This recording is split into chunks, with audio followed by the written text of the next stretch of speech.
to keep the public safe from harm, I commend this statement to the House. I call Robert Jenrick, Shadow Secretary of State. Thank you, Madam Deputy Speaker. Well, dear, oh dear, where to begin?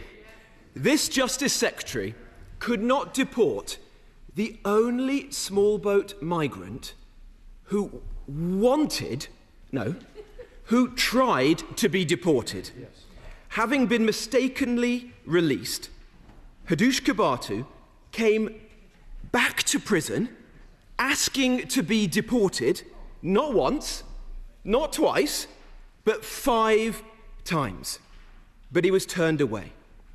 Madam Deputy Speaker, the only illegal migrants this government are stopping are those that actually want to leave the UK. His officials, briefing the press, called it the mother of all. Yeah, they're not wrong, are they? Calamity Lammy strikes again. It's a national embarrassment. And today, the Justice Secretary feigns anger at what's happened. He says he is livid Kebatu was mistakenly let out. But under his plans to abolish short prison sentences that he forced through the Commons last week, Kebatu would never have even stepped foot in prison in the first place. So let's get it straight. We had the spectacle of the Metropolitan Police scouring London to find a man the Justice Secretary is simultaneously legislating to avoid sending to prison. What an absolute farce. So look, I must commend the Justice Secretary's performance. It is truly BAFTA worthy. He has perfected the art of performative outrage to a T. On Wednesday, well look, they may be laughing, but let me finish this point. On Wednesday, he will force every one of his MPs to vote again on the sentencing bill, which will see hundreds of sex offenders, just like Kebatu, avoid prison altogether. Sick men who destroy the lives of young girls, who steal their childhoods from them, they will be free to roam your communities, to steal the childhoods of your constituents. And I'll tell you who'll be livid then. The British public will be livid, and they'll know who's to blame. Madam Deputy Speaker, the Justice Secretary says he's launched an inquiry into what's happened. But he should be able to provide some basic questions to the House now. With respect to the prison in question, HMP Chelmsford, there's clearly a very significant problem. In a previous internal audit at Chelmsford, officials had marked their own homework as good, yet inspectors rated it as of serious concern. What is the Justice Secretary going to do now to address the way in which problems in our prisons are covered up routinely or wished away? On the subject of the inquiry itself, you won't be surprised to hear I am, how shall I put it, sceptical about this government's ability to conduct inquiries with any competence. Why is it limiting itself to this particular security farce and not the other glaring errors, like the doubling of drone sightings above prisons, the soaring assault on prison officers, or the rampant extremism we're now seeing in our jails? Shocking as this accidental release is, it is not a one-off blunder. It has come to be the norm under this government, as the number of prisoners mistakenly let out early has more than doubled. So can the Justice Secretary tell the House how many of the 262 prisoners let out mistakenly in the year to March were violent or sexual offenders? And how many are still at large? There are now record numbers of foreign nationals clogging up our prisons, more than under the last government. How many of those 262 prisoners accidentally released are migrants, like Kebatu, who were awaiting deportation? Madam Deputy Speaker, can the Justice Secretary give the House his cast-iron assurance that this man will be deported from our country by the end of the week, as he promised, on the news on Sunday? And if he fails, will he take responsibility and resign? And lastly, on Tuesday, the Justice Secretary blocked my amendment to release the migrant crime data. Does he now finally acknowledge that there is a link between the small boats and crime in this country? And will he call the small boats out for what they are, a national security emergency? Madam Deputy Speaker, this man should never have been in our country in the first place. That's the truth.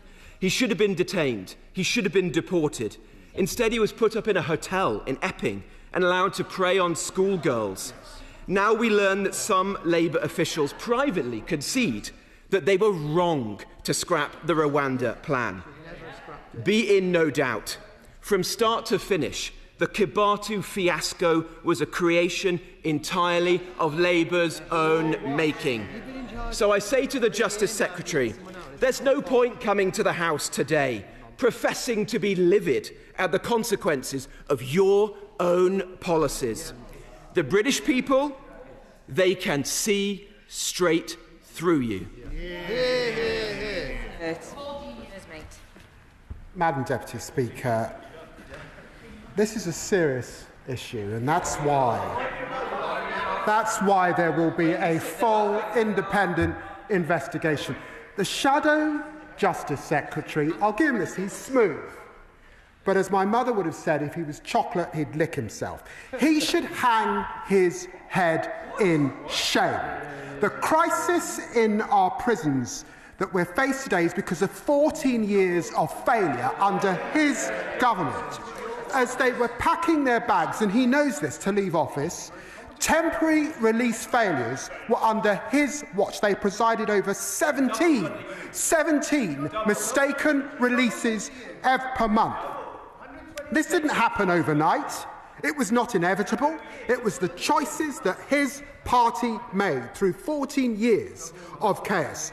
They said that they were the government of security and safety. They oversaw rising violent crime and crumbling courts and crumbling prisons. Again and again, they promised 20,000 extra prison places, and they managed an extra 500 in 14 years. They promised to remove more foreign national offenders from prisons. They failed. They promised investment and expansion in the prison system, but budgets stalled. They promised investment in the police, but again, we saw the police cut by 20,000. They promised increases in access to justice. We did not see that. We saw almost the collapse of legal aid. Violence went up in our prisons. Self-harm went up in our prisons. Drug abuse went up in our prisons. And prison officer numbers were cut under his watch. And he comes here and has the brass neck to give the impression that this started just 14 months ago. Let me just pause there. William Fernandez was released in error in March 2021. He was a sexual predator. He raped a 16-year-old and sexually assaulted another young woman after he was let out by prison in 2021. Was there an independent investigation? No, not from their side. Rayan Nubi, released in error in March 2023. Again, a man who was mistaken released from a Category B prison. Was there an independent investigation under his watch? No, there wasn't. Laura Matavoulis, again released in error in December 2021. Was there any independent investigation? None at all. And he comes here with the brass neck. I've asked Lynn Owens to look at this. I've asked her if she can do it in 8 months. Of course, we'll come back to the House when in 8 weeks, when that is done. And all of what he has said, what happened, looking over this period of time, is subject to that review. And then he says that the sentencing review will actually let more foreign nationals out. He's wrong. We've actually brought down the threshold so that you can now be deported with just a suspended sentence. He knows that. Read clause 42 of the bill and he will understand it properly. Chair of the Select Committee, Andy Slaughter. Thank you very much, Madam Deputy Speaker. Given the pressure on prison front desks and the complexity of rules for release, this was an accident waiting to happen. One thing that might bring down the number of releases in error is the digitising of prisoner records.